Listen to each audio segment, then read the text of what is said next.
Welcome. We are so glad you joined us as we go on the road again for Native Plants at Noon. I'm Tammy Thompson, Outreach and Conference Manager for Deep Roots. And most of you all have been here before. So if you haven't been, you all know that this is one of my favorite days of the month. And I am so excited you all joined us here as we explore the Sand Prairie Conservation Area. I'm not sure if any of you have ever been to the Sand Prairie in person. I have not yet, but this tour blew me away. The diversity, topography, and the resilience of the plants and animals is absolutely amazing. Next month, we will take Native Plants at Noon back to the Anita B. Gorman Discovery Center. So during the program today, if you have questions, please note those in the Facebook comments or in the Q&A tool on Zoom, and we will get to as many of those as we can. I'll be using the chat feature to send you the plants mentioned, just chit-chatting with you, and links that we might be able to share. And be sure to stay tuned to the end to have a chance to win a prize. So let's get started.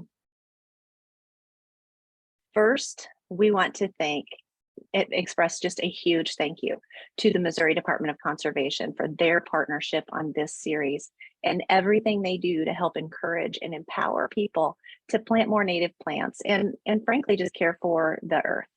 And we want to thank you for your support and the feedback you give us to improve on this series. With that, I'm going to welcome virtually Angela Pierce from the Missouri Department of Conservation through video. Angela has been a naturalist with Missouri Department of Conservation since 2005.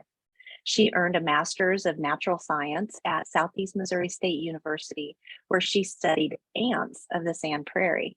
So she is truly an expert. During her time as a naturalist, she has enjoyed helping all ages connect to nature and seeing the natural world through new eyes. She enjoys spending time outdoors with her husband and two boys, hiking, exploring creeks, and observing insects and spiders. And as you will find, she's also an amazing tour guide. So I'm going to roll tape for Angela.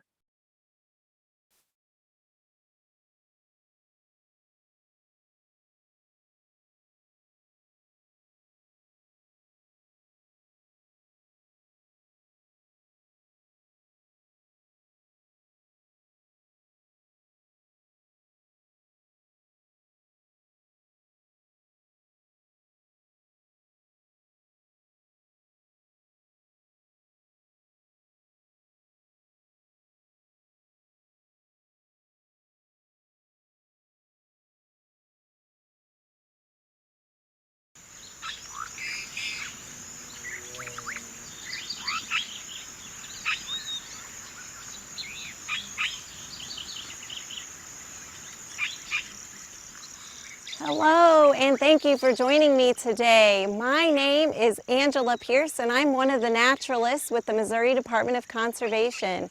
Well, we have a treat in store today because we get to visit one of the most rare natural communities in Missouri. We are at Sand Prairie Conservation Area today. My job as a naturalist is to educate citizens of Missouri about the plants and animals that live around them, and part of that is learning about where these animals and plants live. So Sand Prairie Conservation Area is one of those habitats you don't want to miss. If you get a chance and you're ever in the area, make sure to stop by and check it out. Sand Prairie Conservation Area is located about 130 miles south of St. Louis off of 55 on exit 80. And this area is about 200 acres in size, and it's got really nice pristine sand prairie characteristics that you don't want to miss.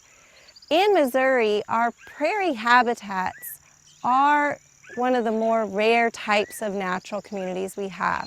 We have about 18 different types of prairies in Missouri, and only about 0.5% of all the remnant prairies that existed pre-settlement actually exist today. And sand prairies are even rarer. Sand prairies in Missouri only occur in the Boot Heel area. And the way they were formed is pretty interesting.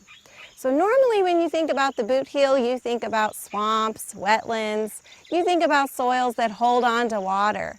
And that's because we do have the large Mississippi River running right next to our Boot Heel area.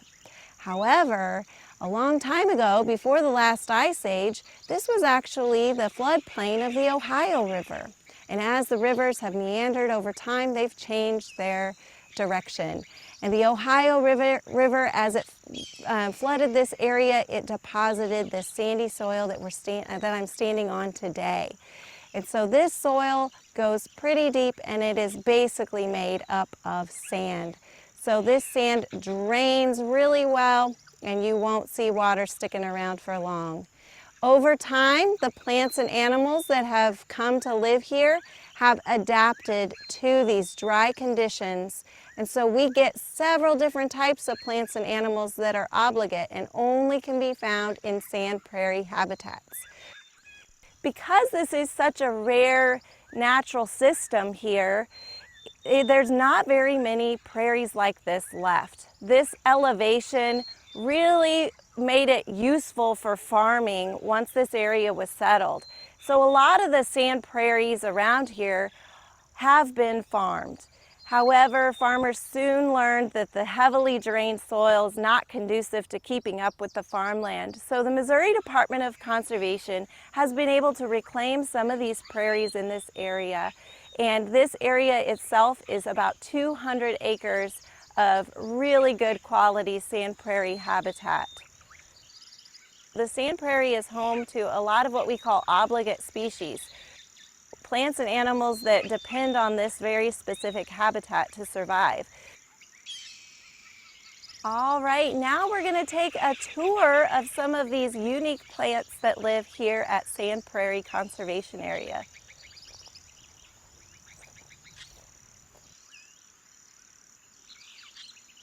The sand prairie has several little sub-habitats within itself. You have this really nice established grassland area that's dominated by plants like split-beard bluestem. And then we see areas like what I'm standing in, which is a sand blow. And the sand is constantly being shifted by the wind, and this habitat is always changing. So another unique subhabitat of the sand prairie is the swale. And the swale is a wetland area that is a lower elevation that we tend to get some water, ephemeral wetlands area. So a lot of our sand prairie amphibians like the eastern spadefoot toad and even tiger salamanders have been known to lay their eggs in our swale area here at Sand Prairie Conservation Area. This is our jointweed plant, and it's in the smartweed, knotweed family. And a lot of times when we think about smartweed, we think about it growing in wetland areas, but this is as far away from a wet area as you can get. But notice it does have a lot of unique features that our other smartweeds don't. First of all, when you see this plant out of bloom and you take a look at it, it almost has the scaly leaves of a cedar tree, and it almost has a evergreen type quality to it. It is a little more woody than compared to other smartweeds, but we do know that these scaly leaves help it to conserve water. So by not having those nice big broad leaves, it's not losing water through transpiration. So this plant is unique to the sand prairie, and it's actually in Missouri one of our species of concern. So due to its obligate tendency to want to live in sand prairies, it's more of a rare plant, and so we do have it listed as a conservation species of concern. The next plant we're going to talk about is Patterson's bindweed, also known as Stylisma, and it's up on the ridge.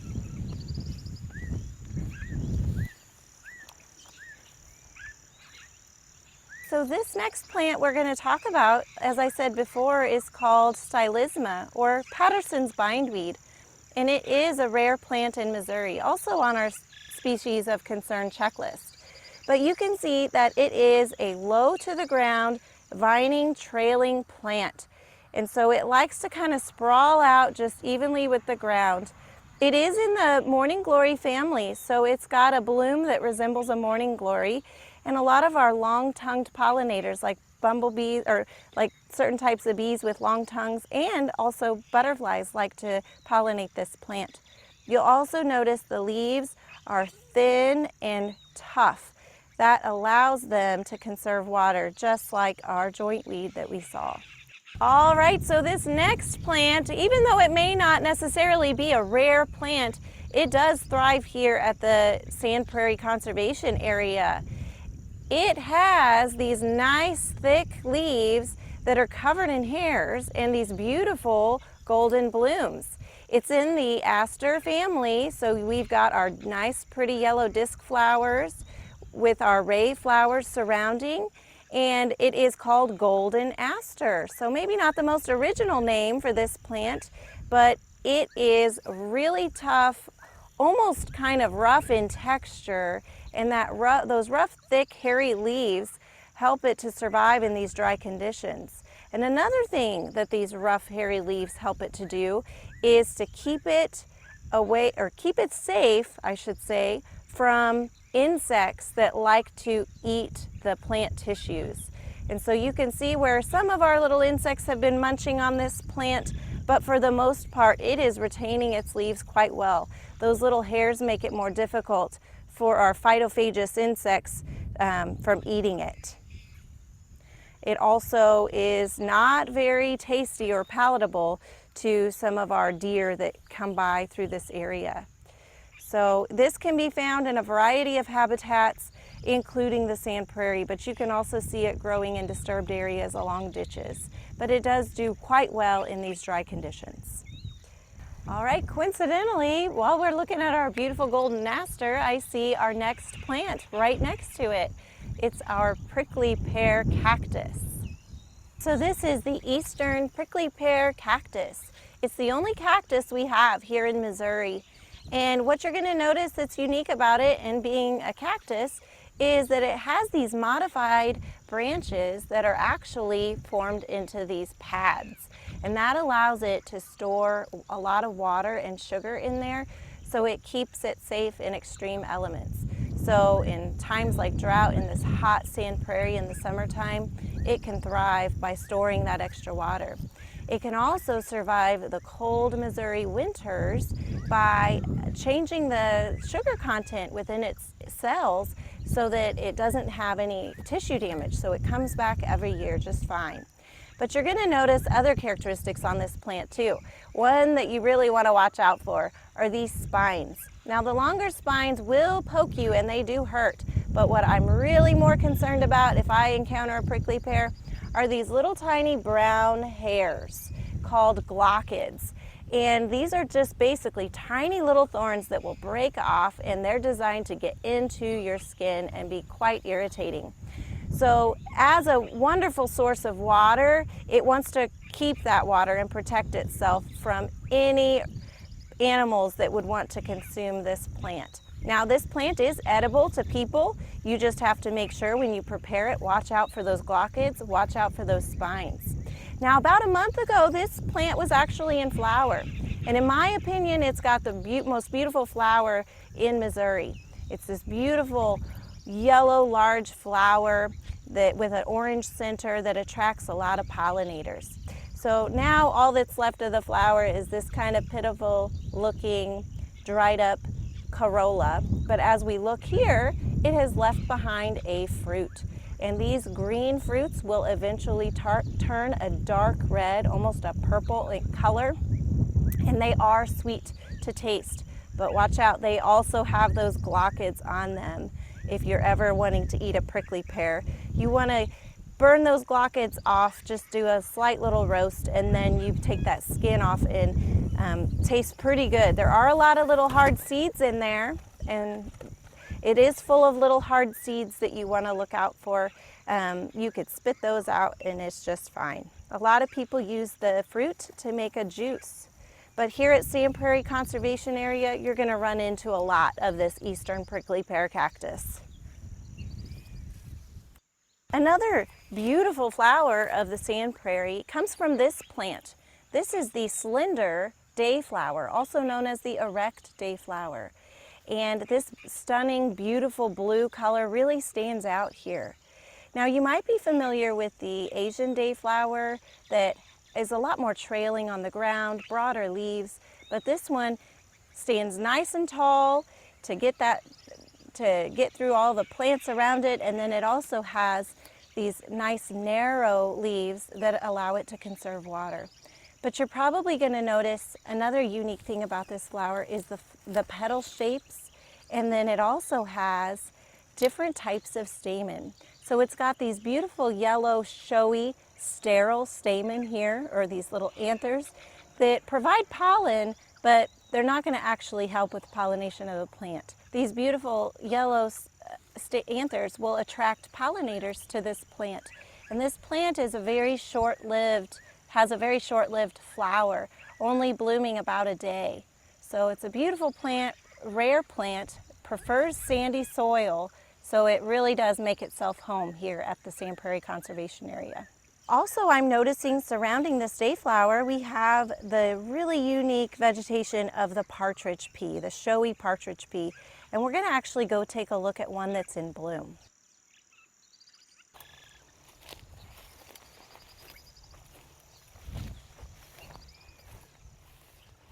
All right, so this is our beautiful partridge pea in bloom. There's two types of partridge pea that you could find at a Sand Prairie, and this is the showy partridge pea. It's got a much larger flower. They're actually kind of hard to tell apart unless there is a flower, but this flower is noticeably large. It's got these beautiful white or yellow petals, wide, nice big showy petals that attract pollinators, and the leaves also resemble maybe some plants that you're used to.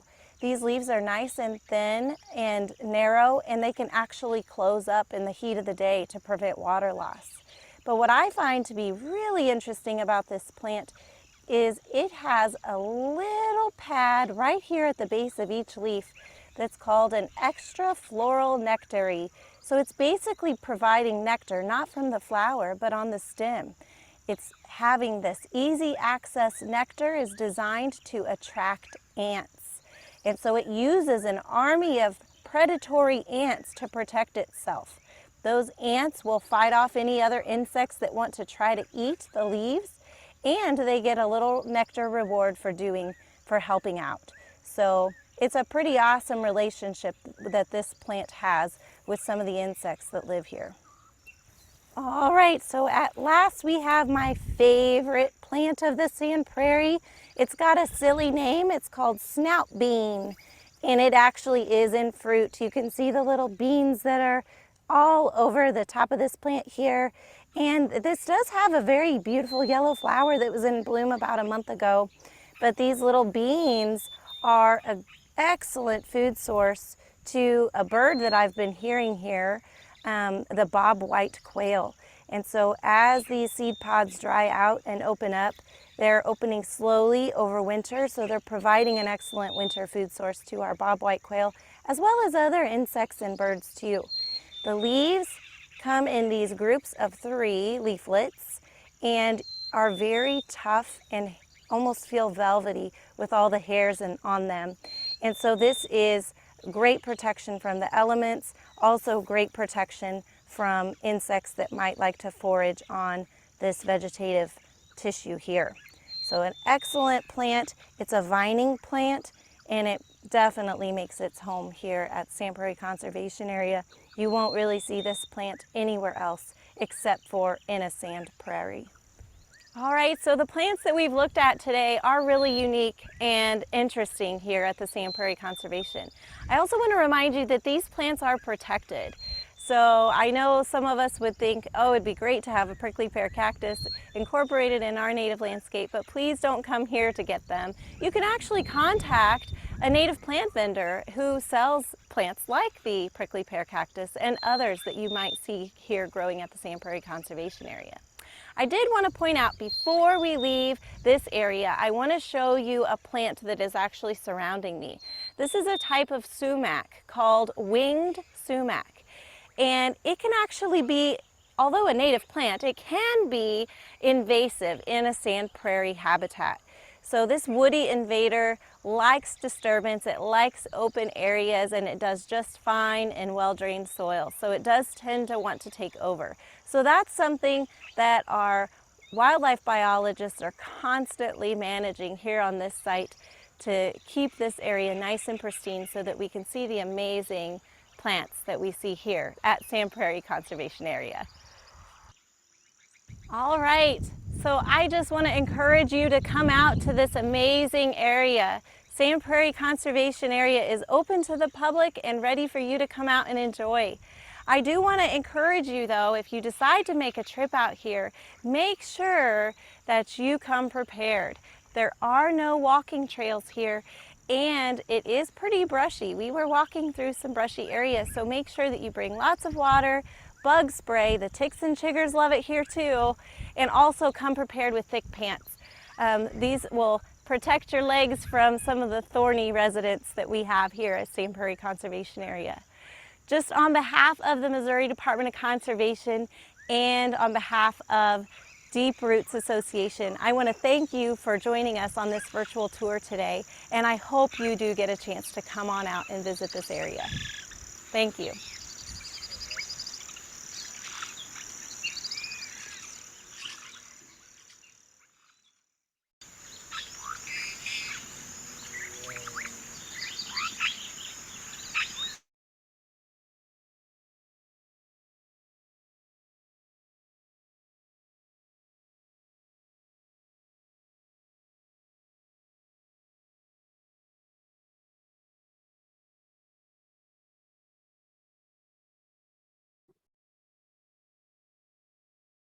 Well, I told you it was amazing. That place is it's just stunning to see what can grow in the sand and in the prairie. The colors are vibrant, the wildlife, I mean, you can just hear it. So I'm so glad you all joined us. Now I'd like to go ahead and introduce our subject matter experts to take your questions. They'll be coming on screen in just a second. And after, I think we all want to know more. So we want to ask them some questions. Pop your questions in the Q&A tool. So you've all met Angela Pierce. So hi, Angela, come on in to the screenshot if you can. I'd like to introduce AJ Hendershott as well. AJ works for Missouri Department of Conservation as a regional supervisor for the education branch. He has 26 years of experience in conservation education and has had a love for sand prairies from the beginning. AJ has taught classes about this rare natural community as well, written articles about it, and has photographed and drawn many of the native plants and animals that inhabit the landscape. And the photos that we posted on social media, and I assume a few that were in this broadcast as well, were AJ's handiwork. Tim Kavan is the district supervisor with the Missouri Department of Conservation. He received his Bachelor of Science in Fisheries and Wildlife from the University of Missouri, Columbia. He has conducted research on the nest success of declining songbirds, grassland songbird nest success, bobwhite survival, and is an active member of MDC's Quail and Small Game Task Force. He's also led efforts with the Missouri Private Land Habitat Initiatives. So welcome, Angela, AJ, and Tim. Angela, you're a great tour guide. That was just absolutely excellent. Thank you. It's an area that kind of speaks for itself. Well, it's amazing. We actually do have some questions that are in the queue already. I wanted to ask a quick question. The Partridge Pea the leaf looks a lot like Illinois bundle flower. Are they in the same family, or do they just look, the foliage just looks really different or really similar? Partridge Pea is in the Fabaceae family, the bean family. Bean family.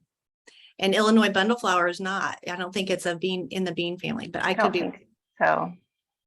All right. Well, our first question comes from Reagan. She asks, what are some of the local prairies where we could buy some of these native plants? I've tried from seed, but don't have very good luck with that. Do you all know some local nurseries? We sure do too. As far as selling specific sand prairie plants, I'm not familiar with any locally in Southeast region, I know that we do offer various native plant sales at different conservation nature centers, but then there are vendors that will ship plants as well. And off the top of my head, I'm thinking of Missouri Wildflower Nursery, but Tammy, you may know of some others. That's who I was going to. That would have been my go-to as well. He has a really broad range of plants as well, always native to Missouri. Taylor Creek Restoration has a lot of Kansas items as well as Missouri, and a large variety. But local, check if you have one that you like. So definitely check with Prairie Moon, or any local ones, or local sales. Look for local plant sales from your organizations. Edna asks, please elaborate on the kind of sumac you mentioned. So there's more than one type of sumac growing at Sand Prairie Conservation Area. And the one that I was standing in was the winged sumac. And so the stem appears to have a little wing on it, some extra vegetation there on the stem that gives it that winged appearance. And Tim could probably answer as far as like management of that species better than I could.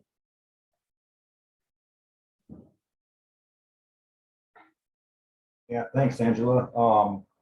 As far as the management on the Sand Prairie ecosystems, I'd say 75 to 85% of our management is conducted through the use of prescribed fire. We try to burn anywhere from 30 to 50% of a given area on a rotational basis. Conduct most of our prescribed fires early on in the spring, most likely the late winter, when most things are dormant and before the soil temperatures heat up and reptiles and amphibians surface themselves. That does not provide a great control effort on the woody stems. So we also use what we call a weed wiper or wick bar. And we come through this time of year and specifically target those woody encroachment species. And I'd like to take this opportunity to backtrack on the seed providers.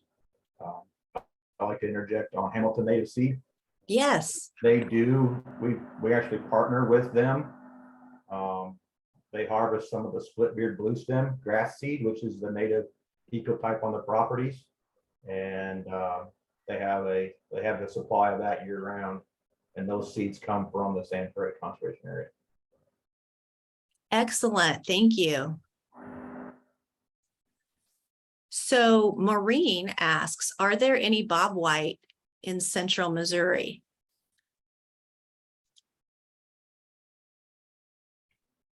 Let me take that one. I'll take it. Yes, there are bobwhite quail. Their quail are known to exist statewide. The Ozarks probably being the least likely to encounter northern bobwhite. The agency in the last, I'd say 6 to 8 years ago, adopted what we call quail restoration landscapes, which are targeted areas, if you will. There are, matter of fact, the Sand Prairie Conservation Area falls within a quail restoration landscape in southeast Missouri. And I think that there's 9 other ones in the state of Missouri. Most of them are in the tall grass prairies and the northern part of the state. But yeah, if you're looking for quail in central Missouri, contact me outside of the chat, and I can probably give you more specific locations. But like Whetstone Creek Conservation Area, just outside of there in Callaway County, I've pretty good chance you're into some bobwhites there. Excellent. We loved hearing it in the video. That was outstanding. Almost like they were part of the role. It was excellent. Val asks, I would love to read more about the development of the Sand Prairie over geologic time. Can you provide a resource? That's a really good question. There's not a lot of popular literature out there about this. Some of it's scientific papers, but we do have a conservationist magazine article that dates back maybe 10, 15 years ago. and there are a few scattered things out there on websites. That's the type of thing that you can scrounge together. Tim or Angela, are you aware of anything that would be easy for people to get a hold of that would help with that? As far as like accessible to the public outside of academic, I'm not that familiar.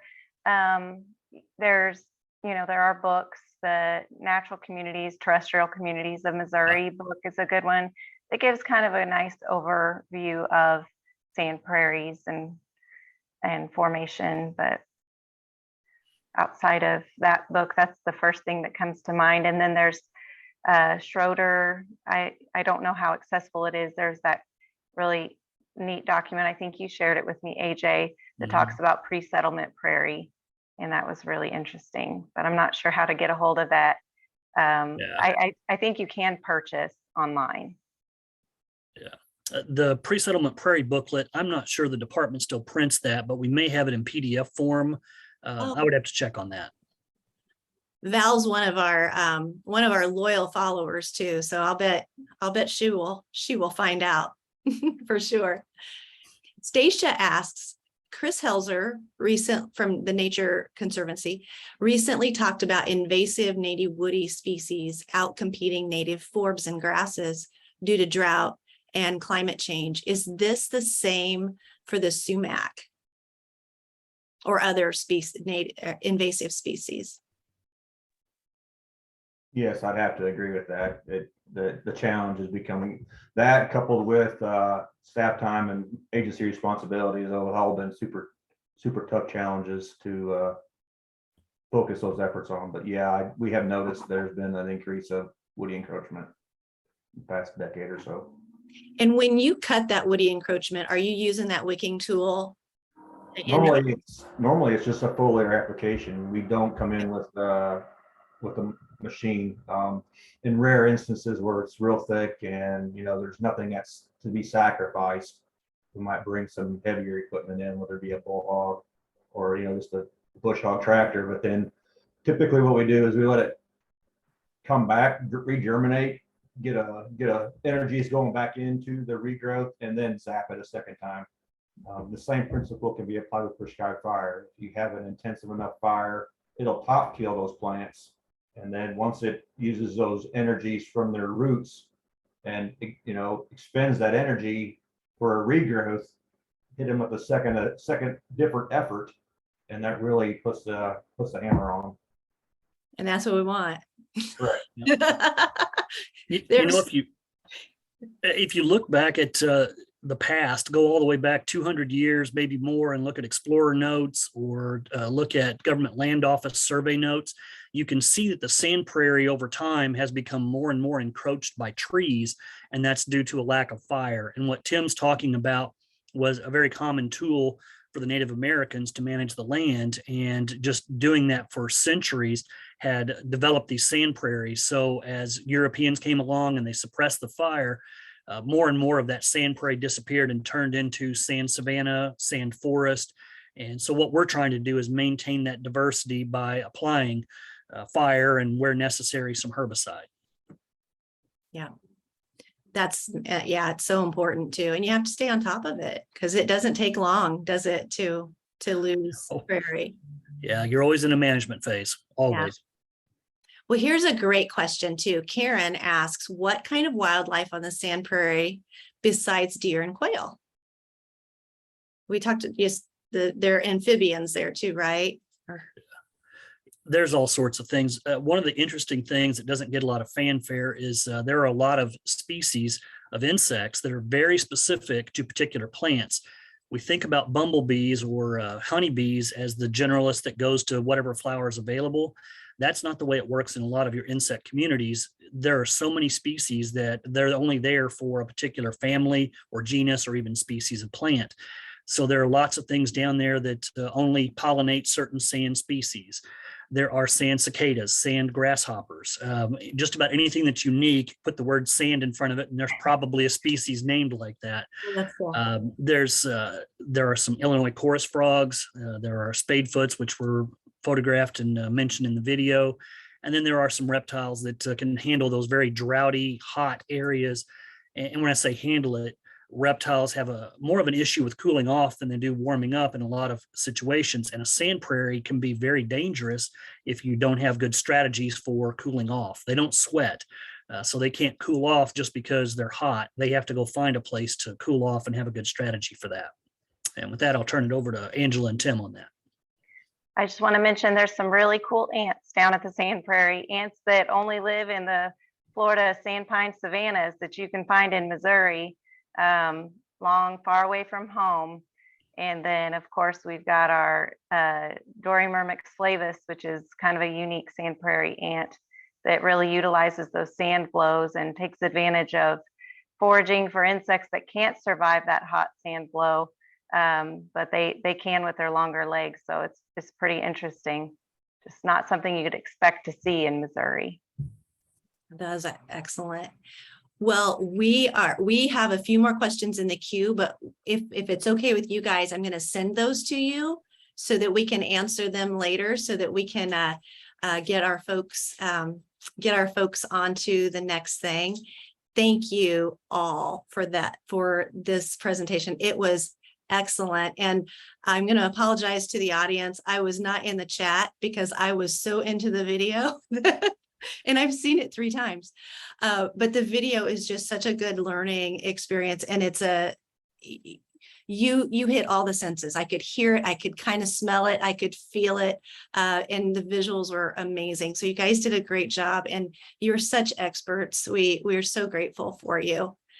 So again, thank you to the audience too for your insightful questions, and a big thank you to Angela, Tim, AJ, and their amazing volunteer videographer, Jonathan Wright.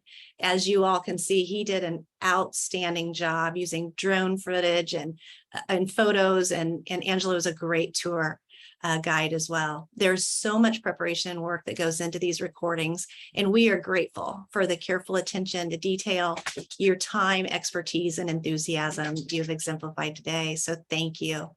And if you can, please go see these wonderful folks in this treasure of a site in the Boot Hill of Missouri.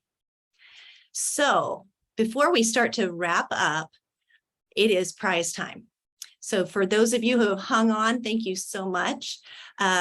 We have a prize to award to an astute viewer. And the winner of this prize will receive a set of native plant drawings, not drawings, note cards by local Kansas City artist Nancy Waugh. For those of you not lucky enough to win today, they are available for purchase on our website. So the quiz question is, the Sand Prairie used to be the floodplain of what river?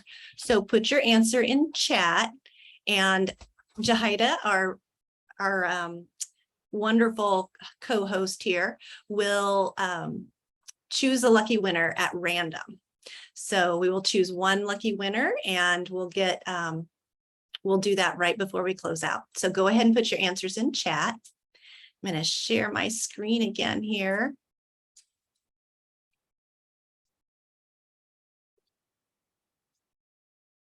All right. So thank you again for tuning in today to Native Plants at Noon on the Road with the Missouri Department of Conservation. I'd like to talk about a few upcoming events. So as many of you know, the Planet Native Landscape Conference is less than 30 days away, and we have a packed event. We have an in-person kickoff celebration and exhibit hall on September 12th at Boulevard Brewing Company with complimentary beverages and food, and an exhibit hall that is absolutely full of the best nurseries, professionals, organizations. We also have 5 field trips in both Kansas City and the St. Louis areas, and those field trips are really starting to fill up. And of course, we have 3 half days of concurrent conference sessions from some of the best in the business. Regional experts, national experts, and international experts, and enthusiasts too. So we're so excited. And as always, the sessions are recorded and are available for a full year. So if you can't commit 3 half days, you won't be lost. You will be able to watch those at a later time. So this conference is going to be amazing and we want you to be there. So please register today. No, we have a beginner session. So we are covering everybody from the beginner to the expert. Everyone can learn something at the conference this year. So I'm really excited about it, as you could probably tell. So with that, I'd like to play a little message from Alex and Sydney, who, by the way, will be at the Planet Native Kickoff celebration, giving away free smiles and possibly hugs, but we'll see. So here, I'm going to roll tape there. Hey Sydney, what you reading? Hey Alex, I was just checking out Alan Brandhagen's Native Plants of the Midwest. I love that book. Alan is one of the ones that got me into native plants through Native Plant School at Powell Gardens. Oh, that's so cool. I've never met him before, but I'm excited to catch his presentation at Planet Native this Me September. too. Yeah. And we're also presenting. Yeah, we are. We're going to be presenting on the incredible editable native plant garden. Say that 3 times fast. Edible. Incredible edible. See you there. It's hard to say, but it's easy to do, right? Yeah, that's right. Sign up today and we'll see you soon. Hey Sydney.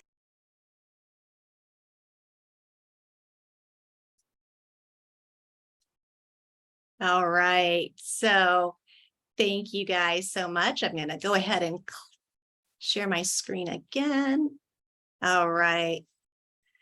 If you have missed, I don't want to miss Deep Roots Lunch and Learn series next or on September 1st. We're going to go out on the prairie with Larry again, but this time we're going to see a remnant prairie. So one that's not reconstructed, but one that's been there since the beginning of time. So we're really excited for that. And if you have missed any of our episodes, you can find them all at deeproots.org. We record and post each one. While you're on the site, we would be so grateful if you would consider making a donation to keep to Deep Roots as well. So let's announce our winner. The question was, the Sand Prairie used to be the floodplain of what river? And the answer is Ohio. So our winner is Regan Brotherton. Regan, please send me an email at Tammy, Tammy, at deeprootskc.org. Let me know where we should send your prize. So we want you to have a wonderful day. We will see you back here on September 8th for the next Native Plants at Noon. Have a great afternoon. Stay safe and sign up for Planet Native. See you soon. Thanks.